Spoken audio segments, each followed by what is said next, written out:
Hi పిల్లలు, రాత్రైంది కదా. హాయిగా నిద్రపోవడానికి ఒక మంచి కథ చెప్పుకుందామా? ఇది ఒక మాయల బాబు కథ. వింటే చల్లగా నిద్రపడుతుంది.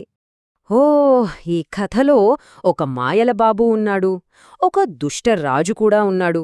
ఇంకా చాలా చాలా అద్భుతాలున్నాయి. ప్రేమ, భయం అన్నీ ఉంటాయి. ఇంకెందుకు ఆలస్యం, మరి కథలోకి వెళ్ళిపోదామా? అనగనగా మధుర అనే ఒక పెద్ద నగరం ఉండేది. ఆ నగరానికి కంసుడు అనే రాజు. తెలుసా, ఆ రాజుకి దేవకి అనే ఒక చెల్లెలుండేది. అంటే తనకి ఎంత ఇష్టమో, తన చెల్లెలంటే ప్రాణమనమాట. అలా తన చెల్లెలి పెళ్లి వచ్చింది. ఆ రోజు కంసుడు ఎంత సంతోషంగా ఉన్నాడో తెలుసా. ఆనందంతో తానే స్వయంగా రథం నడుపుతూ తన చెల్లెలిని అత్తవారింటికి తీసుకువెళ్తున్నాడు. చూడ్డానికి ఎంత బాగుందో కదా ఆ దృశ్యం. అంత సంతోషంగా వెళ్తుండగా దిడీర్ను ఆకాశం నుంచి గంభీరంగా ఒక మాట వినిపించింది. ఓ కంసా, నీ చెల్లెలికి పుట్టబోయే 8వ సంతానం నీ చావుకు కారణమవుతుంది అని. అంతే. ఆ మాట వినగానే అంతవరకు ప్రేమగా ఉన్న కంసుడు మనస్సులో భయం పుట్టింది. ఆ భయం కోపంగా మారింది.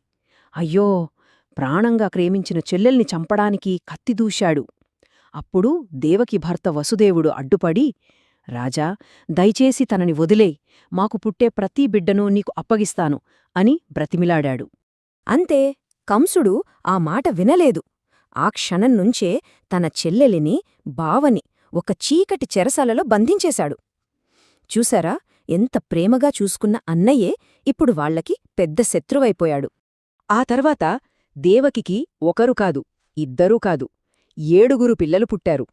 కానీ ఆ దుర్మార్గుడైన కంసుడు పుట్టిన ప్రతి బిడ్డను వాళ్ల కళ్ల ముందే చంపేశాడు.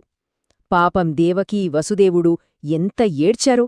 అలా కొన్నేళ్లు గడిచాయి. ఒకరోజు చిక్కటి చీకటి రాత్రి, బయట పెద్ద గాలి, వాన. సరిగ్గా అప్పుడే 8వ బిడ్డ పుట్టాడు. ఆ బాబు ఒక మాయల బాబు. తను పుట్టగానే ఆ చీకటి గది అంతా అద్భుతమైన వెలుగుతో నిండిపోయింది. అంతేనా, ఆ బాబు పుట్టిన ఆ క్షణంలోనే ఎన్నో అద్భుతాలు జరిగాయి. జైలు బయట ఉన్న కాపలా వాళ్లంతా గాఢ నిద్రలోకి జారుకున్నారు. వాళ్ల చేతికి ఉన్న సంకెళ్ళు వాటంతట అవే ఊడిపోయాయి. బరువైన జైలు తలుపులు అవే తెరుచుకున్నాయి. అప్పుడు మళ్ళీ ఆకాశవాణి వినిపించింది. వసుదేవా, ఆలస్యంచేయకు. ఈ బాబుని ఇక్కడి నుంచి తీసుకుని యమునా దాటి గోకులానికి వెళ్ళు. అక్కడ నీ స్నేహుడు నందుడి ఇంట్లో యశోద పక్కనే ఈ బాబును ఉంచి అక్కడ పుట్టిన పాపను తీసుకుని తిరిగిరా అని చెప్పింది. వసుదేవుడు సరేనని బాబుని ఒక బుట్టలో పెట్టుకుని బయల్దేరాడు. కాని దారిలో యమునా నది ఉంది. ఆ రోజు పెద్ద వాన కదా, నది ఉధృతంగా ఉప్పొంగి ప్రవహిస్తోంది.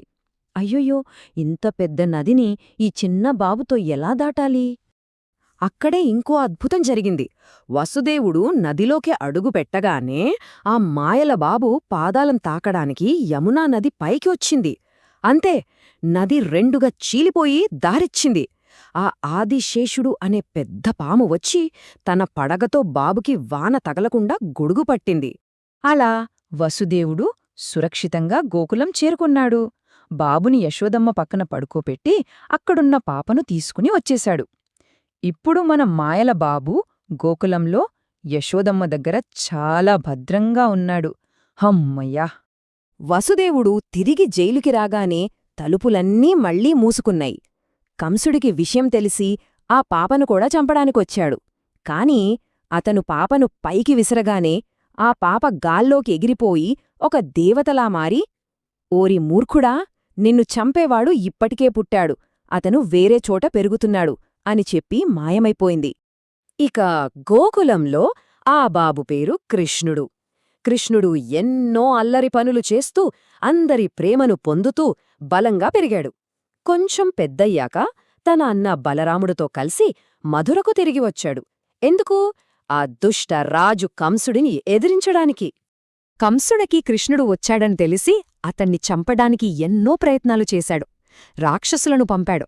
కాని మన కృష్ణుడు ఒక హీరో కదా, వాళ్లందర్నీ ఓడించి చివరికి ఆ దుర్మార్గపు కంసుడిని సంహరించాడు.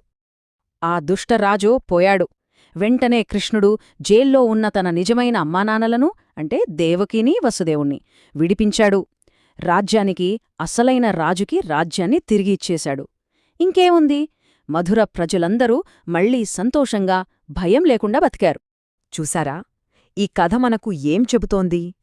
చెడు ఎంత బలంగా, ఎంత భయంకరంగా ఉన్నా చివరికి ఎప్పుడూ మంచే గెలుస్తుంది. మంచివాళ్లకే విజయం వస్తుంది. మరి ధైర్యమంటే ఏంటి?